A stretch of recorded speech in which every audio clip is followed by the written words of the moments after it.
La política es un tema incómodo y a veces uno no sabe si callarse, opinar o simplemente adaptarse.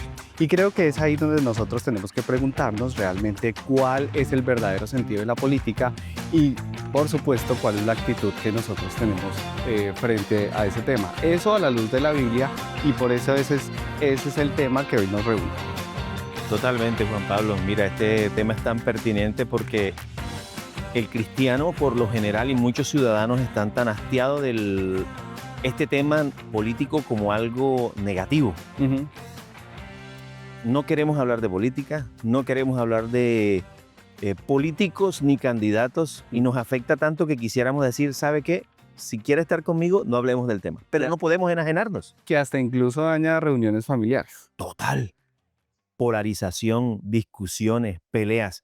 Bueno, pero sin embargo yo creo que nos guste o no, lo que pasa en la política nos afecta a todos. La política es el manejo de la ciudad, puede ser Ujú. bueno o malo, nos afecta a todos.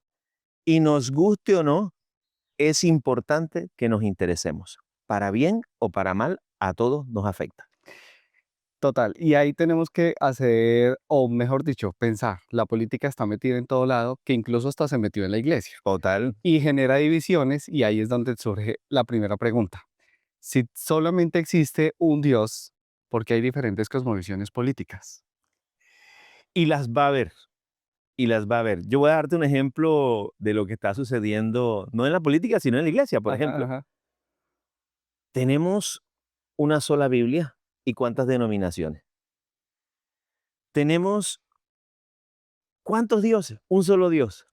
Y tú miras cuántas iglesias, unas conservadoras, otras liberales, y tenemos un Dios. Creo que eso sucede lo mismo. Y si está pasando en la iglesia, ¿por qué no podemos tolerarlo a nivel de la ciudadanía que otros piensen diferente a mí? Total. Y ahí entonces debemos también preguntarnos, bueno, ya estamos dentro de un contexto, llamémoslo, de amor y paz, que Es, es la iglesia, sí, sí. pero a veces nos es difícil como aguantarnos a ese tipo de personas. ¿Cómo lidiar con esa diferencia? Ok, siempre yo voy a encontrar personas que son muy moderadas y personas que son difíciles e incisivas en su tema político. Quiero creer que algunos pueden ser fanáticos, pero otros son sanamente preocupados. Y meten ese tema y generan unas relaciones difíciles. Con todo y todo el principio bíblico es uno, Ujú. ama a tu prójimo, respétalo, escúchalo. Es difícil. Y eso también me llama muchas veces a negarme a mí mismo y tener en cuenta al otro. Y te estoy hablando de principio cristiano. ¿Cómo puedo amar al otro que piensa diferente a mí? Y esa reflexión tenemos que Ujú. estarla haciendo porque eso lo vamos a practicar en mucho tiempo.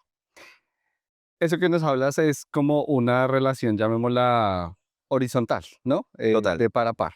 Pero no todo el tiempo vamos a estar metidos en la iglesia, tenemos que ejercer diferentes roles en la vida y allá nos vamos a encontrar con otro tipo de discusiones eh, enfocadas un poco al político, Sí. ese político cual uno ya puede decir coloquialmente hastiado.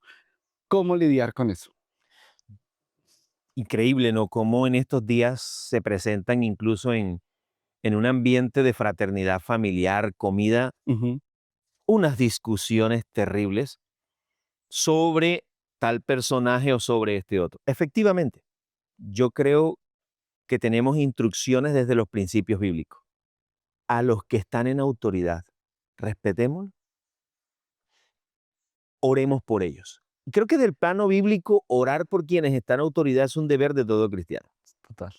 Pero hay otra parte, como ciudadano común. Yo tengo que interesarme, tengo que hacer control, no dejarme guiar por mentiras que estén en redes o incluso en la familia. Hacer control y esa es mi parte como ciudadano. Y creo que ahí es un punto para resaltar importante y es, no solo es orar, no podemos caer, llamémoslo Total. panderetos, ¿no? Sí, señor. Eh, pero bueno, cada cierto tiempo se repite el ciclo y esa oportunidad, o más bien deber de votar, es algo que debemos hacer. Y ahí es donde podemos preguntarnos, bueno, entonces, ¿por quién votar? Esto que tú estás diciendo es muy práctico, es importantísimo porque a veces estamos en ese plano fácil de criticar, Ujú, pero no de hacer lo que me toca. Y creo que todos nosotros, independientemente de la fe, independientemente de si vivimos o no del tema político, todos tenemos ese deber de votar a conciencia, honestamente y por el bien de todos. No mío, sino ujú. de todos. Por eso yo creo que podríamos revisar la trayectoria del político. ¿Cuál es su trayectoria? ¿Cuántos años ha trabajado en este tema y cómo le ha ido? Pero la coherencia también. Coherencia entre lo que dice y lo que hace. ¿Por qué tú revisas en las escrituras un texto muy bonito? Por sus frutos, Los conoceréis. y eso nos ayuda para revisar coherencia y trayectoria. Pero ¿por qué no también revisamos esa frase muy de la calle? Dime con quién andas ¿Y y te diré, quién eres? hay que revisar quién rodea a esta persona, su círculo cercano, quiénes son. Esto es muy importante. Pero también yo creo que logramos ser pertinentes cuando miramos la viabilidad de su plan de trabajo. ¿Cuál es su propuesta? Porque hay propuestas que se oyen bonitas, pero no son realizables. Ujú. Creo que estas cositas sencillas nos ayudarían a ser responsables y averiguarlas con tiempo para que en el momento en que pueda ejercer eso, ya yo aporto grandemente a mi ciudad. Y ahí quiero complementar algo a lo que tú decías y es el tema de revisar y Sí, dónde podemos revisar. Ahí es donde tenemos que hacer una reflexión. ¿Qué tipo de fuentes yo estoy accediendo para verificar la información? Y excelente, es importante nosotros tener en cuenta qué fuentes pues certeras nos total. están dando como esos insumos, porque uno escucha a gente decir, no, lo escuché por WhatsApp o no, me dijo mi tía. Eso no son referentes seguras que nos permiten tomar decisiones conscientes. Total. Y creo que el deber ciudadano es con conciencia, no solamente desde el discurso político, sino la realidad y todo lo que hay detrás de una persona. Pero ahí tenemos que tener claro que la política, como lo hemos venido hablando, no es solamente para políticos. ¿Y cómo lo podemos aplicar para el día a día? Porque en mi caso yo no me veo siendo un gobernante, le huyo a eso, pero sí tengo unos roles en mi vida. Ahí cómo eso se aplica, la política, si es aplicable o cómo entra esa ecuación en mi vida. Yo quiero darte un ejemplo. Mira, yo no vivo hablando de mi sustento económico, no dependo personal y vocacionalmente de la política. Entonces podría decir, mira, yo no vivo en la política. ¿Eso me hace aparte de? No. Y creo que todos nosotros, nos guste o no, tenemos una parte. Y este ejemplo es desde no el escenario político, administrativo y proselitista. Ujú, Yo soy un papá, ujú, soy un esposo y en mi rol vocacional soy un pastor. Soy un hijo. ujú. Todavía tengo padres de los que como hijo debo ser responsable.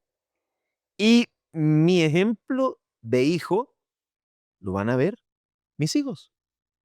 Pero también ser buen esposo ayuda tanto. Tuvieras las crisis que se han dado a nivel nacional por familias de malas relaciones matrimoniales. ¿Cómo ha afectado eso a los hijos, a la comunidad? Involucra al abogado, a los jueces, a la policía y a la política diciendo, vamos a hacer una política del no maltrato e invirtámosle esto. Mira, ser buen esposo nos quita una cantidad de cosas. Total. Por otro lado, creo que en la medida que crío y le doy a mis hijos lo que necesitan, eso hace que estoy aportando, que tengo 2 hijos, 2 buenos ciudadanos a mi ciudad. Y no estamos hablando de que estoy metido en política. Creo que hacer eso bien es un gran aporte. Si cada familia hiciera eso, nuestra ciudad sería buenísima. Ujú.